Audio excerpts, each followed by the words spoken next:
Graça e paz, meus irmãos e minhas irmãs, que a graça e a bondade do Senhor esteja com vocês. Seja bem-vindo a mais essa aula. É muito bom ter vocês aqui participando dessa série de estudos sobre a ordem da salvação. A salvação é um dos temas mais importantes que o crente deve buscar conhecer, porque quando você compreende o que foi que Deus fez para nos salvar, isso nos alegra o coração, a gente entende a dimensão do amor de Deus para conosco, a gente entende o que de fato Ele faz para garantir essa salvação. A ideia é que no final de compreender isso, a gente louve, adore a Deus e o ame cada vez mais depois de entender realmente o que Ele faz. E de fato, desde lá da eleição, assunto que nós já tratamos, até a glorificação, a obra de Deus não para em prol do seu povo, em prol daquele a quem Ele ama. Por isso que Isaías dizia e Paulo diz que não subiu o coração do homem, os ouvidos não ouviram, os olhos não viram aquilo que Deus tem preparado para aqueles que amam. Ou seja, Ele tem preparado coisas maravilhosas, Ele trabalha dia e noite pela nossa salvação. Então é muito importante compreender a salvação. Hoje, no nosso estudo, nós vamos falar sobre a conversão. E é importante a gente compreender sobre a conversão dentro do projeto inteiro de salvação, que geralmente, quando a gente fala de salvação, a gente entende que só conversão é importante, mas não. Tem lá a eleição, que nós já vimos, tem o chamado, que Deus faz aquele chamado eficaz, um chamado que realmente é importante para nos ingressar nesse projeto de salvação. Tem a regeneração, que nós falamos na lição anterior, a regeneração é muito importante, para que haja de fato a conversão, e hoje nós vamos falar da conversão, posteriormente vou falar da justificação e outros temas. Então não é só conversão que é o assunto todo da salvação. Na verdade, a conversão é um dos aspectos que engloba a nossa salvação. E hoje nós vamos compreendê-la um pouco melhor, né? Vamos estar vendo alguns versículos bíblicos sobre isso. Mas antes, quero convidar você a abrir a sua Bíblia para ler comigo um texto de Atos, capítulo 3. Eu vou ler a partir do versículo 17. O capítulo 3 de Atos, acontece aquela cura de um coxo que está na porta do templo.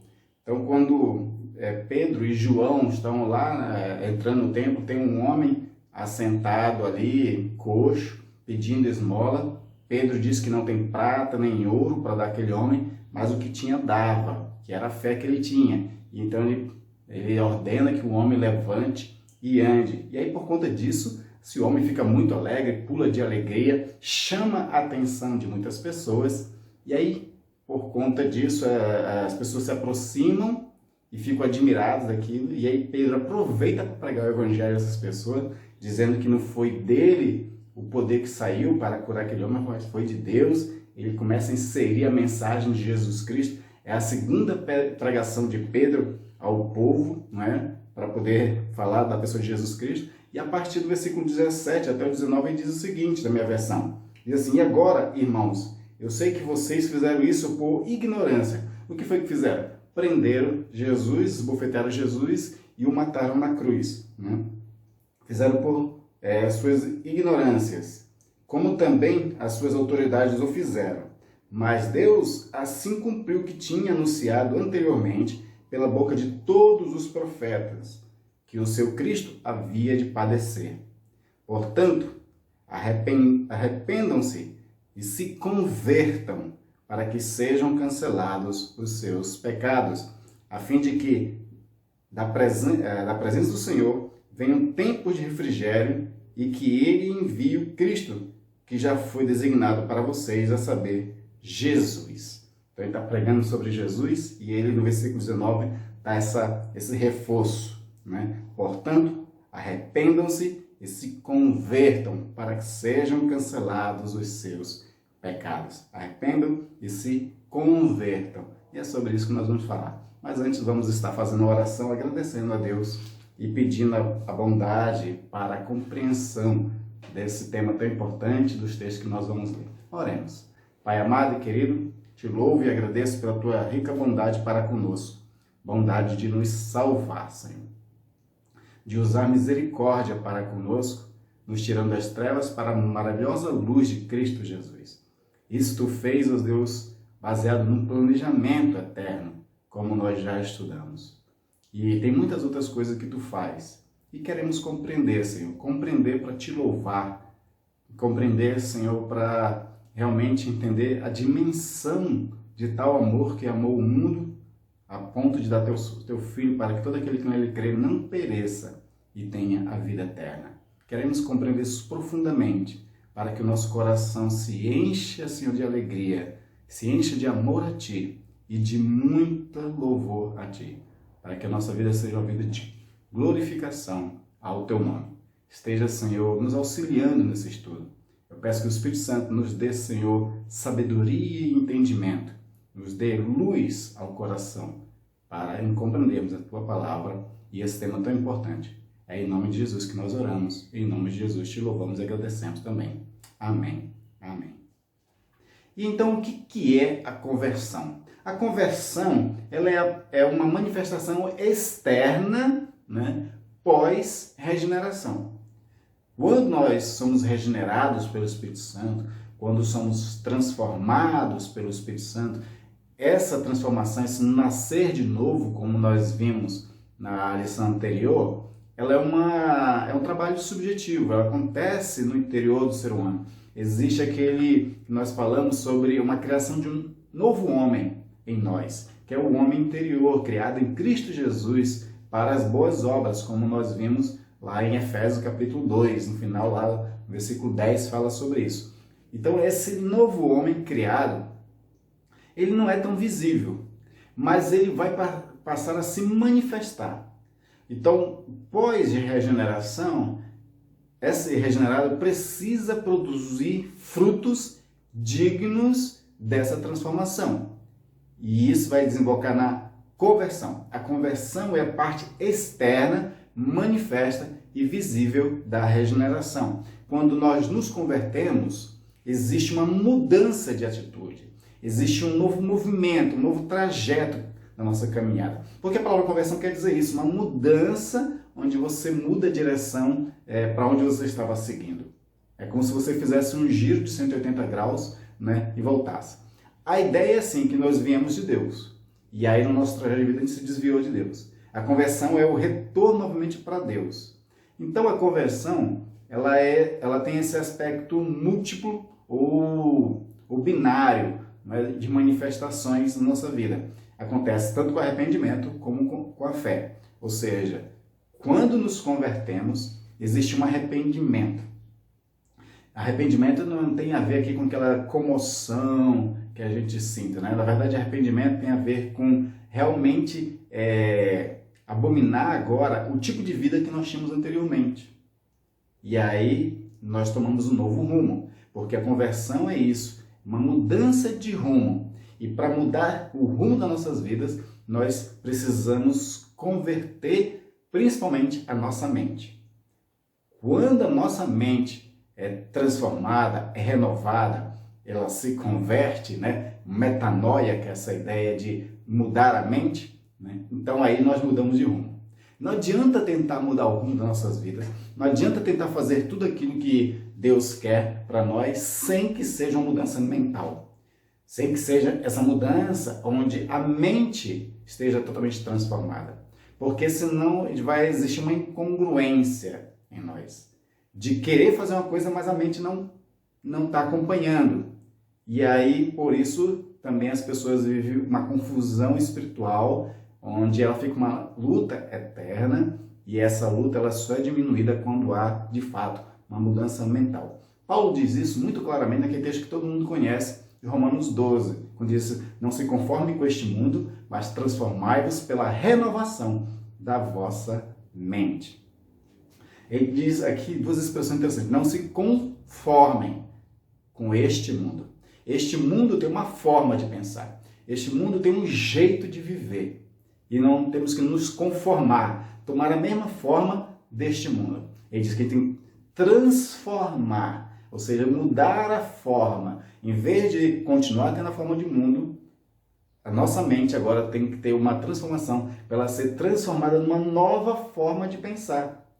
Essa nova forma de pensar, essa forma transformada tem que ser segundo a palavra de Deus. Quando a gente começa a, de fato, pensar e viver segundo a palavra de Deus, nós estamos sendo transformados mentalmente. E aí o que vai acontecer? A nossa vida vai tomar um rumo baseado agora nessa nova forma de pensar, tomando uma outra forma, que é a forma da palavra, que é segundo Cristo. E aí eu gosto de brincar, né, com esses termos. Ou seja, quando você vai fazer um bolo, você pega a forma, né? Aí o bolo vai tomar a forma da forma. O mundo, ele forma as pessoas de uma certa maneira, que desagrada a Deus, que está longe de Deus, que é transgressão e inimiga de Deus. Aí Deus, ele quer que a gente tenha uma outra forma. E a forma que ele quer que nós tenhamos está baseada em Romanos capítulo 8. Conforme a imagem do seu Filho. Eu acho que é o versículo 29 ou o versículo 30 do capítulo 8. Não estou lembrado agora. Mas essa é que é a ideia. Jesus é a nossa forma. Nós temos que ser transformados pela renovação da nossa mente, segundo a palavra, para tomar a forma de Jesus. Jesus é o modelo. Jesus é o exemplo. Tem uma expressão que é muito usada em alguns meios da psicologia chamado de modelagem.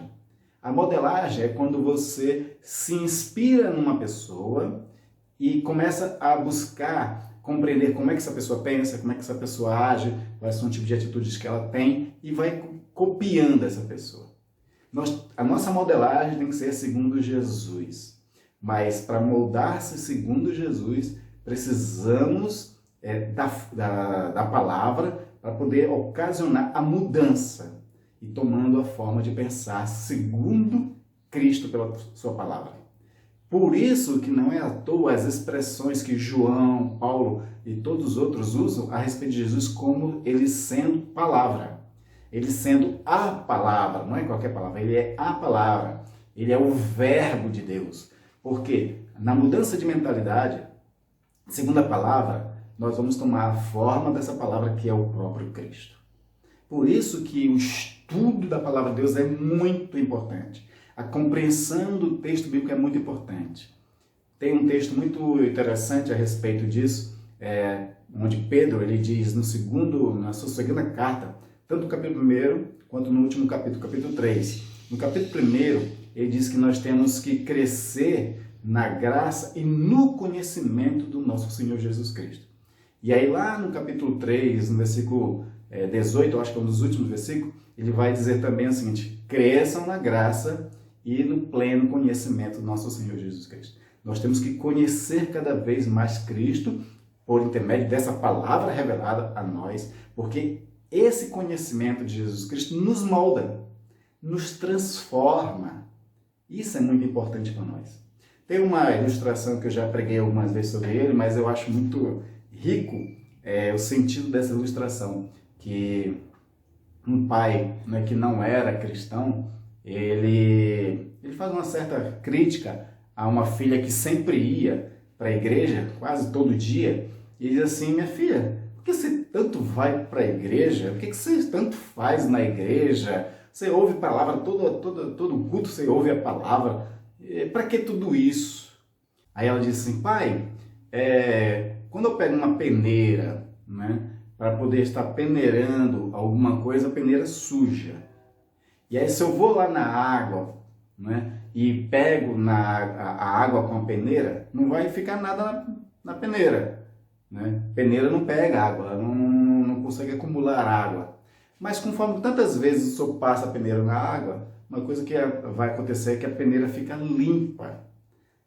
O que ela queria dizer para ele é que a palavra que ela estava ouvindo diariamente estava limpando ela.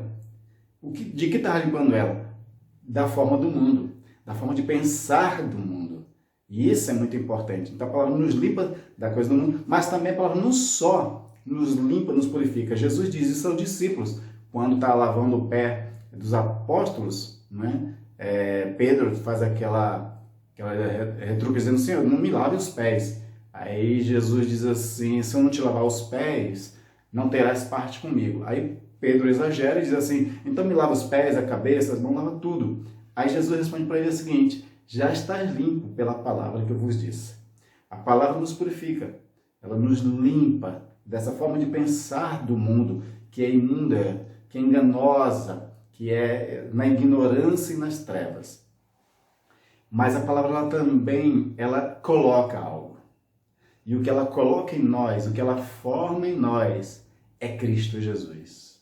E aí nós vamos nos parecer cada vez mais com Cristo, conforme compreendemos a palavra, estudamos ela, meditamos nela, dia após dia. Na verdade, os Salmos diz dia e noite, né? Seria de manhã e ao dormir, estudar essa palavra, meditar nela, para que ela esteja nos transformando. Então a conversão, basicamente, é essa mudança do homem que era para o homem que tem que ser, baseado em Cristo Jesus. Então isso é muito importante.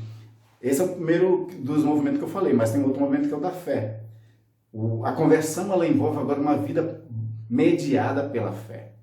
Porque nós não vivemos mais a nossa vida por nós mesmos. Nós agora temos um propósito.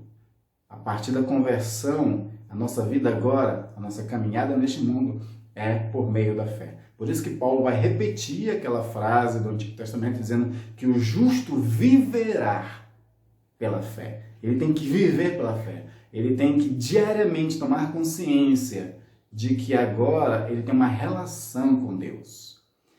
E aí a sua caminhada agora é segundo Deus.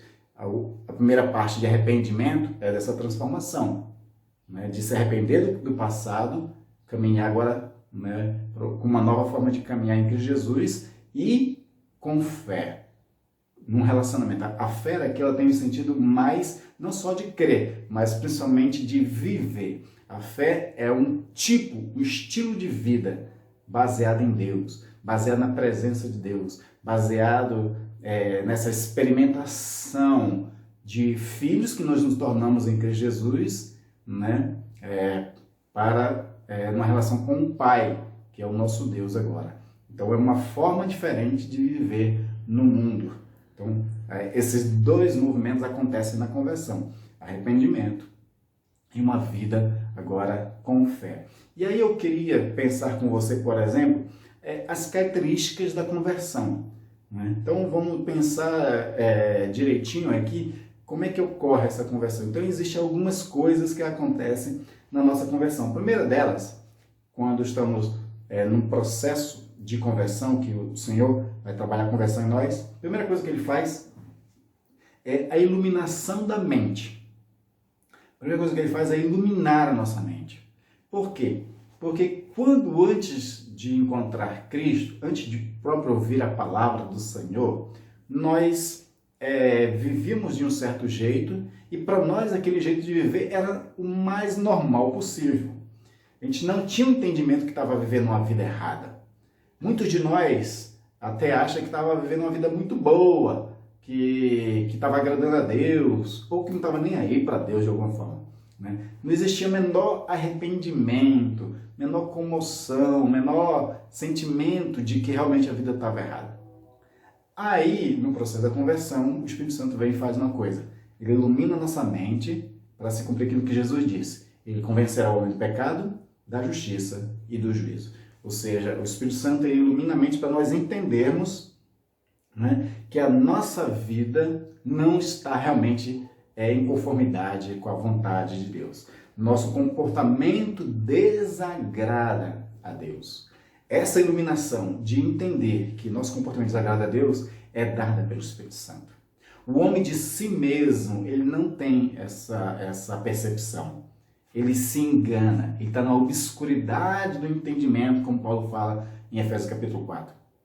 E por conta de estar nessa obscuridade, ele acha que está vivendo a vida normal. Se ele não mata, se ele não rouba, se ele não faz nenhuma coisa assim tão grande, ele acha que está tudo bem. Ele acha que é uma pessoa correta.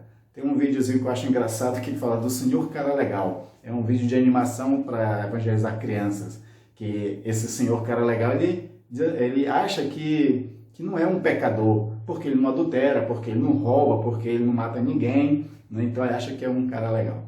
Mas, na verdade, o próprio vídeo vai mostrando o quanto nós somos maus, o quanto somos pecadores, né? Até com coisas mínimas nós somos pecadores. Jesus, quando ele prega no Sermão do Monte, ele mostra que nós somos pecadores, porque ele diz assim, ainda que você não mate ninguém, mas você também é réu de juízo, você também é assassino quando ofende o irmão, quando chama o irmão de louco, em algumas traduções também chama de raca, né? Então, isso mostra que nós somos pecadores.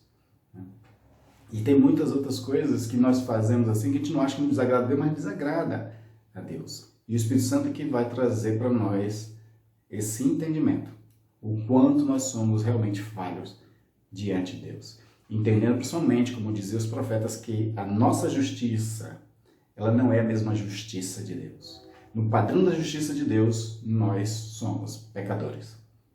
Se nascemos em Adão, sem passar pela cruz de Cristo, nós somos pecadores. O Espírito Santo traz essa iluminação. Segunda coisa que o Espírito Santo traz também é uma autêntica tristeza pela vida de pecado. Uma autêntica tristeza. Aquela tristeza realmente de entender que aquele tipo de vida não é mais para nós. Que aquele tipo de vida, ele de desobediência a Deus, ele incomoda Deus. Ele ofende a santidade de Deus. Você vê isso, por exemplo, acontecendo na vida de Davi. Davi, quando ele foi confrontado por Natã a respeito do pecado lá com Batseba e a morte de Urias, ele cai num profundo arrependimento. Ele tem 2 salmos para falar sobre isso. Ele diz assim que ele sentiu os seus ossos sendo moídos por conta de quando ele realmente entende que o que ele fez foi muito grave diante de Deus. Então esse profundo arrependimento acontece, essa profunda tristeza acontece quando o Espírito Santo começa a trabalhar a nossa conversão.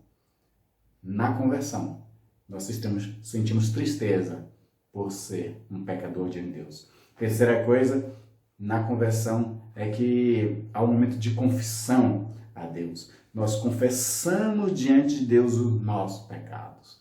Nós não só reconhecemos que somos pecadores, mas a gente também confessa, a gente também fala isso para Ele, porque exige, no momento de conversão, esse pedido de perdão a Deus. A gente só pode pedir perdão a Deus primeiro confessando. Isso é até terapêutico, quando a gente confessa os pecados, torna-se terapêutico. Não é à toa que você vai ter o apóstolo dizendo que nós temos que confessar os pecados uns aos outros para sermos curados. A ideia da confissão ela é terapêutica, até para a psicologia trabalha isso. E no momento da conversão, nós fazemos a primeira confissão diante de Deus, que somos pecadores e que precisamos da misericórdia e da graça dele. Também na conversão há uma aversão ao pecado agora. Agora que nós confessamos, né, o convertido, ele começa a ter uma aversão ao pecado. Ele não quer mais praticar o pecado. Ele agora se distancia do pecado e busca refúgio em Deus. Porque ele não quer mais viver uma vida de pecador. Ele não quer mais viver aquela vida de erro. Ele tem uma aversão. E aqui nós temos que tomar um cuidado. Pela aversão ao pecado, que é importante, que é genuíno e é natural, o convertido ter, mas a gente não pode se tornar muito radical. E o que eu quero dizer com radicalismo? É que assim, a gente começa, às vezes, a achar que tudo também é pecado. E aí nós temos que estudar na palavra de Deus para a gente ter sabedoria, a gente ter discernimento, para não achar também que tudo é pecado. E aí a gente chega nos extremos de não só a gente, claro, buscar se afastar do pecado, mas a gente começa agora a ser uma espécie de juiz dos outros também. Isso é um erro, nós não podemos fazer isso, não podemos sair por aí, né, querendo ser juiz dos outros, julgando os outros. Então nós temos que ter muito cuidado com essa aversão ao pecado. Temos que ter aversão ao pecado, mas com sabedoria. Jesus disse isso a respeito dos fariseus. Jesus disse que eles têm temor a Deus, né? Eles têm zelo de Deus, mas sem sabedoria. E aí eles enchiam, né, o seu corpo doutrinário de um monte de regras, de um monte de coisa que não pode se fazer, e ele também obrigava os outros, mas eles mesmos não conseguiu. Aí virava hipócrita. Nós temos que ter muito cuidado com isso, temos que ter muita sabedoria. Quando você pega a própria vida de Jesus, dentro de alguns padrões morais, a gente criticaria Jesus. Por conta de algum padrão exagerado nosso de moralidade, se a gente ler alguns textos bíblicos, a gente vai dizer Jesus está errado, da forma como ele está vivendo. Então nós temos que ter justamente cuidado com isso, porque os fariseus fizeram isso. Os fariseus apontavam para Jesus dizendo que ele estava vivendo uma vida errada. Então nós temos que ter muito cuidado, muita sabedoria. É o estudo da palavra que vai nos dar essa sabedoria do que pode e o que não pode fazer. O que é pecado, o que ofende a Deus e aquilo que não é pecado. Estudar a Bíblia é muito importante para esse discernimento, entre saber separar muito bem as coisas. Depois da aversão ao pecado, nós temos agora essa alegria genuína pelo perdão dos nossos pecados. Nós nos alegramos no Senhor a partir de agora. A gente começa a ter uma vida de ânimo diante de Deus, porque nos perdoa os pecados, porque somos os seus filhos adotados em Cristo Jesus. Essa nova caminhada tem que trazer alegria para cada um de nós agora, né? Tristeza pelo pecado antes, mas agora, pós-conversão, alegria por ter sido alcançado pelo Senhor. Nos reunir em adoração, sempre com ações de graça, porque o Senhor nos salvou. Essa alegria é muito importante. E a última fase aqui, desse processo de conversão que está acontecendo nas nossas vidas, é o amor genuíno a Deus e ao próximo. O convertido que antes não ligava para Deus, que antes andava apartado de Deus, como diz Paulo, antes nós éramos inimigos de Deus, agora não, agora Deus é nosso Pai. E agora nós nos aproximamos dele por conta de estarmos em Cristo Jesus, nós nos aproximamos de Deus. E ao nos aproximar de Deus, nós passamos a conhecê-lo e a amá-lo. Nós amamos a Deus e, além de amar a Deus, uma das características de amar a Deus também é amar ao próximo. O crente é aquele agora que ele ama a Deus e quer ser testemunha, né, da salvação de Deus, e por conta disso ele ama o próximo para tentar também conduzir o próximo a Cristo Jesus. Sempre com muita sabedoria, sem exageros, sem imposição, sem violência. Não vire, né? Claro que você agora já é um convertido há muito tempo, né? Mas a ideia do novo convertido é que ele não vire um ser radical, que ele não queira sair, sabe, condenando todo mundo, dizendo que agora todo mundo está em pecado e que eles vão para o inferno se não converter-se a Deus. Tudo isso é verdade. Mas a gente tem que ter sabedoria de como fazer isso. E a melhor forma de conduzir alguém a Deus é primeiro amando essa pessoa. Primeiro amando ela, sendo útil, sendo bênção para a vida dessas pessoas, ganhando o respeito dessas pessoas. Quando nós passamos a amar com atitudes e em respeito, fica muito mais fácil testemunhar o amor de Deus, não a ira de Deus. Você não tem que converter os outros falando da ira, fala do amor de Deus, como Jesus fez. É muito importante trabalhar a evangelização a partir da perspectiva do amor e da obra que Deus fez para nos salvar na pessoa de Jesus Cristo. Isso que é mais importante para nós. Então essas são as características de uma conversão. Agora também existe 3 tipos de conversões, né? Existe a conversão verdadeira, que a verdadeira nós falamos é baseada em tudo isso que nós acabamos de dizer. Essa conversão verdadeira, ela é resultante dessa regeneração, dessa mudança interior, que agora vai ser manifestada através de uma conversão com mudança de vida, começando na mentalidade e vivendo com a fé em Cristo Jesus. A Bíblia fala de conversões verdadeiras, né? Só para citar algumas, fala de Zaqueu, né? Quando Jesus vai para a casa de Zaqueu, houve ali uma transformação tremenda daquele homem. Ele se converteu de fato, a ponto de dizer: Senhor, eu vou vender metade dos meus bens, dar aos pobres, e vou restituir 4 vezes mais aquele que eu defraudei. Só faz isso quem se converteu de verdade. Você tem conversão de verdade, por exemplo, também na vida de Paulo. Paulo, quando tem aquele encontro com Cristo Jesus lá na estrada para Damasco, houve de fato uma conversão verdadeira. Porque aquele homem que era um perseguidor da igreja, agora ele se submete a ser um perseguido também. Ele muda totalmente a forma dele viver, a ponto de colocar a sua própria vida em risco agora. E se você ler, né, Atos dos Apóstolos, a partir do capítulo 9, você vai ver o quanto de fato Paulo sofreu pelo nome de Cristo. Ninguém sofre pelo nome de Cristo se não tiver realmente tido uma conversão genuína. Então você tem uma conversão genuína, né? Ali em Paulo você vai ter Cornélio, vai ter o carcereiro de Filipos, estou citando principalmente textos aqui de Atos, mas você tem em toda a Bíblia muitas conversões de fato, verdadeiras, genuínas diante do Senhor. Mas existem conversões aparentes, aquelas conversões superficiais, aquelas conversões que não transformam completamente.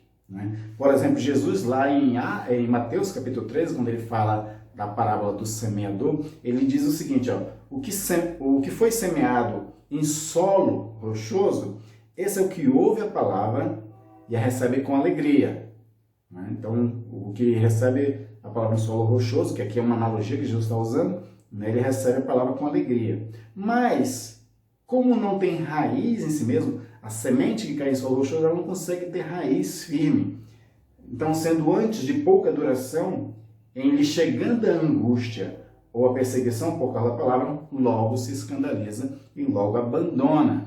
Ou seja, são conversões aparentes, que não são tão verdadeiras assim. Ela não cria raiz, ela não finca raiz, ela não tem uma transformação completa do ser humano a ponto de fazer como Paulo, de se submeter aos sofrimentos por nome de Cristo.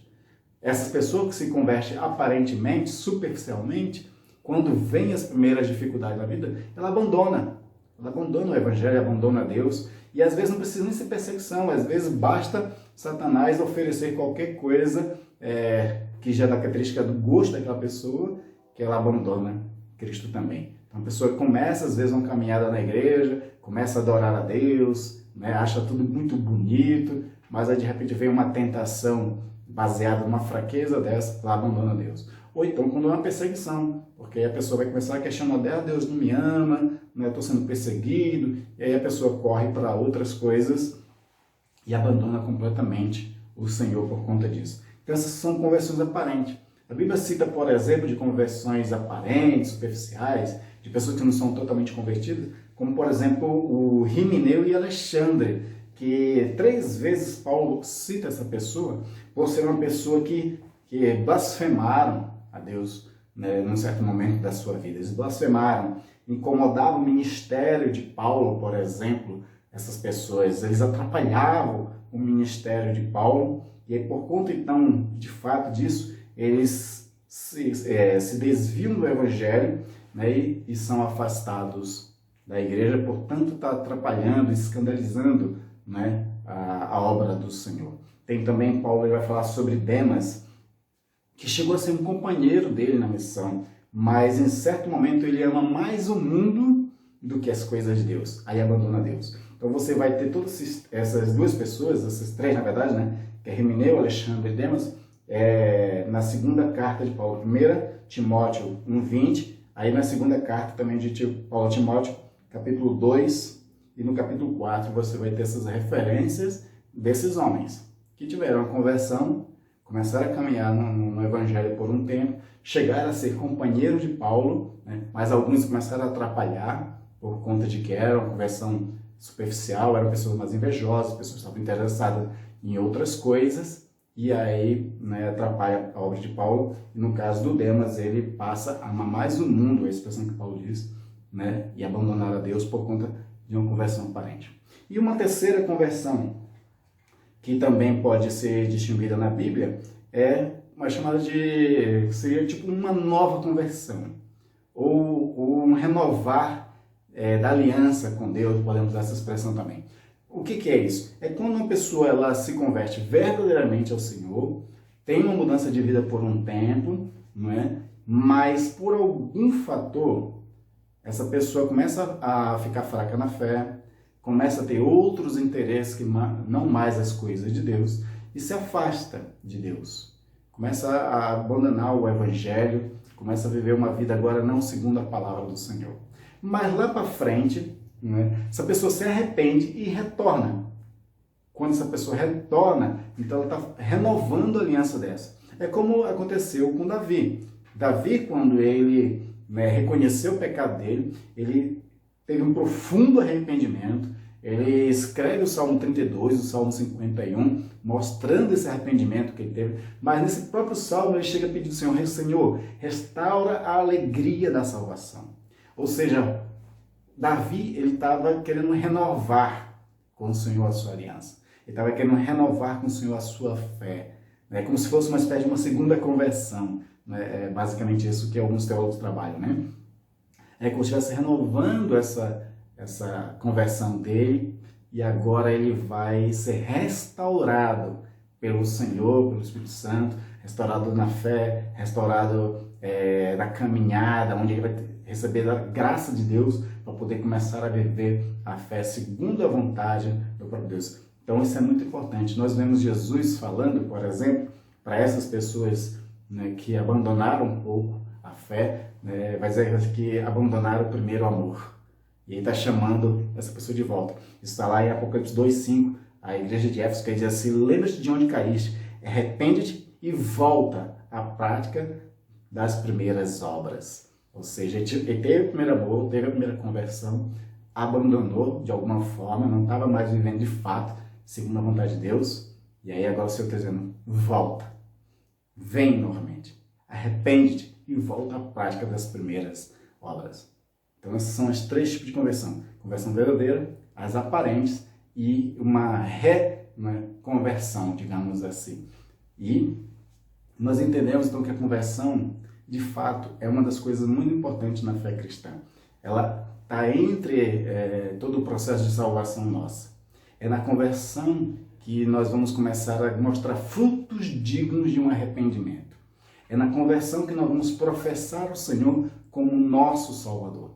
É na conversão agora que eu vou ter uma caminhada, agora segundo a palavra de Deus, e uma caminhada num relacionamento verdadeiro com Deus. Onde agora a minha vida é pautada pela vontade de Deus. A minha vida é pautada pelo relacionamento que eu tenho com Deus e com os propósitos de Deus para a minha vida. Por isso que é muito importante que o convertido, ele não só busque viver uma vida de santidade, mas ele busque viver uma vida segundo o propósito que Deus tem, buscando entender qual é a vocação, qual é o dom que Deus deu a essa pessoa, para que ele viva a sua vida agora segundo Deus. Como eu falei, conversão tem esse movimento de arrependimento e de fé. E de viver pela fé é viver baseado agora em Deus. Em tudo colocar Deus nas coisas que vai fazer. Por exemplo, José, filho de Jacó, ele fazia as coisas com muita excelência porque Deus estava com ele. Deus abençoava a vida dele. E ele tinha consciência disso a ponto de que quando ele foi interpretar o sonho, ele diz assim que a Deus pertence a interpretação. Mas como ele tinha um relacionamento muito genuíno, muito verdadeiro com Deus, ele sabia que o Deus que interpreta podia falar a ele. Então tudo que ele vai viver na vida dele é uma vida baseada em Deus. Por isso que ele não caiu com a mulher de Potifar. Por quê? Porque ele tinha a vida dele pautada no relacionamento dele com Deus. Né? Também você vai ter Jesus que, claro, tudo que Jesus fazia, Jesus colocava Deus. Não só no discurso, mas na prática da vida. Porque, infelizmente, o cristianismo nominal é esse cristianismo que as pessoas têm Deus na boca, fala, discursa sobre esse Deus, mas tem uma vida não muito condizente com a vontade de Deus. Nós, verdadeiros convertidos, temos que ser aqueles que não só discursa, não só testemunha a respeito de Deus, mas vivemos segundo Deus, pautados no caráter de Cristo Jesus. Então, isso é muito importante para a nossa vida. Descobrir o que Deus quer de cada um de nós para vivermos segundo a sua vontade, pautado pela verdade da sua palavra e do seu evangelho. Então, conversão é isso, queridos. Que nós falamos que se você não entendeu alguma coisa que eu tenha comentado sobre a conversão, escreva aqui nos comentários abaixo. Nós vamos estar na próxima aula respondendo. Até agora ninguém escreveu nada. Eu espero que, por conta de ninguém ter perguntado nada, é porque tenha ficado claro nessas aulas. Mas estou aí à disposição para esclarecer se caso alguma coisa não ficar tão clara assim, ou quiser aprofundar mais alguma coisa que ficou assim um pouco superficial. Então, estamos à disposição. Na próxima aula, nós vamos falar sobre justificação. né? E aí nós vamos entender, já com a justificação, que regeneração, conversão e justificação são três coisas da ordem da salvação que não são uma coisa ou outra, na verdade elas são juntas. Aí nós vamos ver isso mais na próxima aula. Então, se você está gostando dessas aulas, continue conosco, né, para ir até a glorificação, que é o último tema. E se você está gostando, está sendo bênção, também curta e compartilhe com outras pessoas que você conhece, para que elas também aprendam um pouco mais. Que Deus abençoe a sua vida e tenha uma ótima semana.